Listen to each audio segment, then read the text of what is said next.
Update பார்க்க போகிறோன்னு பார்த்தீங்கன்னா 10th ஸ்டாண்டர்ட் தமிழ் பப்ளிக் எக்ஸாமினேஷனுக்கான ஒரு அஃபிஷியல் பேப்பர் ப்ரெசன்டேஷன் தான் பார்க்க போகிறோம். அது பார்க்குறதுக்கு முன்னாடி மாணவனாசிரியர் யூடியூப் சேனல் சப்ஸ்கிரைப் பண்ணிட்டு கீழே இருக்கக்கூடிய பெல் ஐக்கானை ப்ரெஸ் பண்ணி ஆள் வச்சிங்கன்னா உடனுக்குடன் 10th standard public exam paper presentations video எல்லாமே உங்களுக்கு நோட்டிஃபிகேஷன் வரும். ஸோ இப்போ பப்ளிக் எக்ஸாமினேஷன் பொறுத்த வரைக்கும் பார்த்தீங்கன்னா 10th ஸ்டாண்டர்டுக்கு ஏப்ரல் மந்தில் வந்து நடத்தப்பட இருக்குது. ஏப்ரல் 3ஆம் தேதின்னு நினைக்கிறேன்.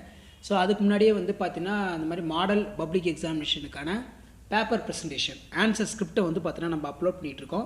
ஸோ அந்த வகையில் வந்து பார்த்தீங்கன்னா நீங்கள் பப்ளிக் எக்ஸாமினேஷனுக்கு எப்படி எழுதணும், தமிழ் பொறுத்த வரைக்கும் பார்த்தீங்கன்னா 100க்கு 100 போட மாட்டாங்க. எப்படி பார்த்தாலும் 97 99 மார்க் இந்த மாதிரி வந்து போடுவாங்க. ஸோ அதுக்கான ஒரு பேப்பர் ப்ரெசன்டேஷன் தான். ஸோ இந்த பேப்பர் ப்ரெசன்டேஷன் பாருங்கள், உங்களுக்கு வந்து பார்த்தீங்கன்னா எப்படி நீங்கள் பப்ளிக் எக்ஸாமில் வந்து பார்த்தீங்கன்னா ப்ரெசன்டேஷன் பண்ணலாம், உங்களுக்கு வந்து ஒரு ஐடியா கிடைக்கும். ஸோ பேப்பர் ப்ரெசன்டேஷன் வந்து பார்த்தீங்கன்னா இதுதான் register number, name, class, subject, date. So இது வந்து பார்த்தீங்கன்னா ஒரு மாடல் பப்ளிக் எக்ஸாம்ங்கிறதுனால இந்த மாடல் இன்டர்லீஃப் தான் இது. பப்ளிக் எக்ஸாமுக்கு வேறு இன்டர்லீஃப் வந்து பார்த்தீங்கன்னா நமக்கு இருக்கும். ஸோ இதில் பார்த்தீங்கன்னா 1 மார்க்கில் எவ்வளோ மார்க் வாங்கியிருக்காங்க, 2 மார்க்கில் எவ்வளோ மார்க் வாங்கியிருக்காங்க, 3 மார்க்கில் எவ்வளோ மார்க் வாங்கியிருக்காங்க, 5 மார்க்கில் எவ்வளோ மார்க் வாங்கியிருக்காங்க, 7 மார்க்கில் எவ்வளோ மார்க் வாங்கியிருக்காங்க. ஸோ டோட்டலாக வந்து பார்த்தீங்கன்னா 98 ஆஃப் வந்து பார்த்தீங்கன்னா எடுத்திருக்காங்க 100க்கு. ஸோ டோட்டலாக 100க்கு 99 வந்து வாங்கியிருக்காங்க. ஸோ இவங்களோட பேப்பர் ப்ரெசன்டேஷன் வந்து நீங்கள் பார்த்தீங்கன்னா உங்களுக்கு ஓரளவுக்கு வந்து ஐடியா கிடைக்கும். ஸோ பப்ளிக் எக்ஸாமில் எப்படி நம்ம எழுதலாம் அப்படின்னு சொல்லி. ஸோ உங்களுக்கு வந்து பார்த்தீங்கன்னா பப்ளிக் எக்ஸாமில் பேப்பர் வந்து பார்த்தீங்கன்னா இந்த மாதிரி தான் இருக்கும், ரூல்டு ஷீட்டில் தான் இருக்கும். ஸோ கீழே வந்து பார்த்தீங்கன்னா 1 மார்க் வந்து பகுதி 1ன்னு போட்டிருக்காங்க. 1 மார்க் ஆன்சரை வந்து பார்த்தீங்கன்னா ஆப்ஷனுக்கு வந்து சைடில் வந்து ஒரு கோடு போட்டிருக்காங்க. ஸோ இந்த மாதிரி வந்து பார்த்தீங்கன்னா நீங்கள் எழுதுங்க. ஸோ ஃபஸ்ட்டுக்கு வந்து பார்த்தீங்கன்னா ஆப்ஷன் ஆன்னு போட்டு எழுதியிருக்காங்க. காசி நகரத்தின் பெருமையினை பாடும் நூல், சருகும் சண்டும், இலா, அறிவினா, சுட்டுவினா. ஸோ 1 மார்க் பொறுத்த வரைக்கும் இந்த மாதிரி அழகாக நீட்டாக எழுதுங்க. ஸோ மெயினாக வந்து பார்த்தீங்கன்னா நீங்கள் எழுதுனதுக்கப்புறம் ஒவ்வொரு கொஸ்டினுக்கும் வந்து பார்த்தீங்கன்னா பென்சிலில் வச்சு அண்டர்லைன் பண்ணுங்கள். ஸோ ஃபஸ்ட்டு 9 1 மார்க் எழுதியிருக்காங்க. பக்கவாரியாக மொத்த மதிப்பெண் பேஜ் வைஸ் டோட்டல் மார்க் வந்து கீழே போடுவாங்க 9 மார்க் அப்படின்னு.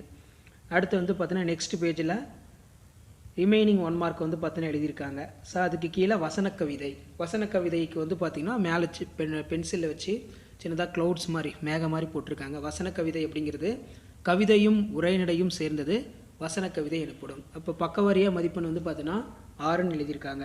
ஸோ இந்த மாதிரி தான் வந்து பார்த்தீங்கன்னா பப்ளிக் எக்ஸாமில் உங்களுக்கான வேல்யூஷன் இருக்கும். அடுத்து வந்து பார்த்தீங்கன்னா யாப்புக்கட்டுகளுக்கு அப்பாற்பட்டது ஆங்கிலத்தில் ப்ரோஸ் பொயட்ரி என்பர், இதை தமிழில் மொழிபெயர்த்தவர் பாரதியார். ஸோ இந்த மாதிரி எழுதுனா உங்களுக்கு 2 மார்க். எப்பவுமே பப்ளிக் எக்ஸாம் பேப்பர் ரிலேஷன் பண்ணுறாங்கன்னா அதுக்கான மார்க்கை வந்து பார்த்தீங்கன்னா ரைட் சைடில் தான் வந்து பார்த்தீங்கன்னா போட்டுட்டு வருவாங்க. அடுத்து பார்த்தீங்கன்னா அடுக்கு தொடர், சிரித்து பேசினார், ஓமையின் காரணமாக சிரித்து சிரித்து பேசினார் என்றானது. ஸோ இந்த மாதிரி அழகாக நீங்கள் ப்ரெசன்டேஷன் பண்ணிங்கன்னா பப்ளிக் எக்ஸாமில் நீங்கள் நல்ல மார்க் வந்து பார்த்தீங்கன்னா ஸ்கோர் பண்ணலாம். அதே மாதிரி பகுபத உறுப்பிலக்கணம் எப்போவுமே நம்பரை வந்து பார்த்தீங்கன்னா அந்த ரூல் ஷீட்டுக்கு வெளியில் தான் வந்து போடணும். இப்போ 20ன்னு போட்டு பகுபத உறுப்பிலக்கணம் எழுதியிருக்காங்க. அமர்ந்தான், ஸோ இதை வந்து பிரித்து எழுதணும். இது பிரித்து எழுதுனா 1 மார்க் கொடுப்பாங்க. அமர் பகுதி, இத் சந்தியானது விகாரம், இத்தானது இறந்தகால இடைநிலை, ஆண்கிறது வந்து பார்த்தீங்கன்னா ஆண் பால் வினைமுற்று விகுதி. ஸோ டோட்டலாக வந்து பார்த்தீங்கன்னா பக்க வரையாக 6 மதிப்பெண் வாங்கியிருக்காங்க. அடுத்து திருக்குறள் பொறுத்த வரைக்கும் முயற்சி திருவினையாக்கும், முயன்றின்மை இன்மை புகுத்திவிடும் திருவள்ளுவர். பிரிவு 2ல் அதுக்கான கொஸ்டின்ஸ் எழுதி ஆன்சர் வந்து பார்த்தீங்கன்னா எழுதியிருக்காங்க. ஸோ இந்த மாதிரி அழகாக வந்து நீட்டாக ப்ரெசன்டேஷன் பண்ணுங்கள். அதே மாதிரி தொடரில் வச்சு ஒரு வாக்கியத்தை எழுதணும். மலை மாலை, செஞ்சிமலைக்கு காலையில் சென்று மாலையில் வந்தேன், செஞ்சிமலைக்கு காலையில் சென்று மாலையில் வந்தேன். ஸோ இந்த மாதிரி எழுதலாம். அடுத்து கலைச்சொல் அதே மாதிரி தொடரில் வச்சு இந்த மாதிரி எழுதலாம். அடுத்து கலை பகுதி 3 பொறுத்த வரைக்கும் பார்த்தீங்கன்னா இளம்பயிர் வகைகள், பிள்ளை, தென்னம்பிள்ளை வாங்கி வந்தேன். அடுத்து பைங்குல், சோள பைங்குல் அழகாக உள்ளது.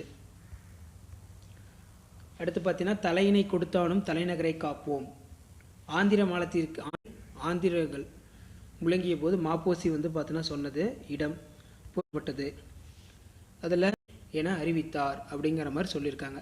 இருக்கக்கூடாது. முன்னைக்கும்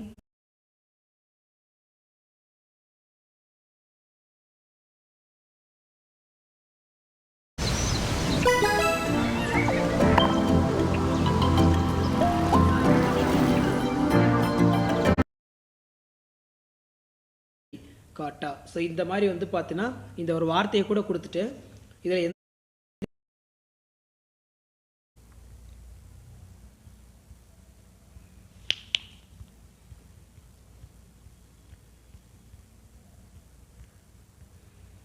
தமிழ் சொல் வளம், அடிவகைகள், மரத்தின் கிளைப்பிரிவுகள், பூவின் தோற்றநிலை, இளம்பயிர் வகைகள், இலை வகைகள், கெட்டுப்போன காய்கனி வகைகள், பழத்தோல் வகைகள். முடிவுரை குறித்து லாஸ்ட்டாக புதிய சொல்லாக்கத்தின் சேவை இன்றைய தமிழுக்கு தேவை. அடுத்து பார்த்தீங்கன்னா கோபால் புரத்து மக்கள். இதுக்கு முன்னுரை குறிப்பு சட்டகம் போட்டு அழகாக நீட்டாக எழுதுனீங்கன்னா உங்களுக்கு வந்து பார்த்தீங்கன்னா நல்ல மார்க் வந்து பார்த்தீங்கன்னா கிடைக்கும். ஸோ பப்ளிக் எக்ஸாமினேஷனுக்கான அஃபிஷியல் பேப்பர் நோட்டிஃபிகேஷன் வந்துகிட்டே இருக்கும். ஸோ ஃபஸ்ட்டாக உங்களுக்கு எம்டி பேஜ் இருந்துச்சுன்னா அதை வந்து பார்த்தீங்கன்னா அடிச்சு விட்றணும். இல்லைனா வந்து பார்த்தீங்கன்னா அவங்களே அடிச்சு விட்ருவாங்க. ஸோ இப்படி தான் வந்து பார்த்தீங்கன்னா பப்ளிக் எக்ஸாமினேஷன்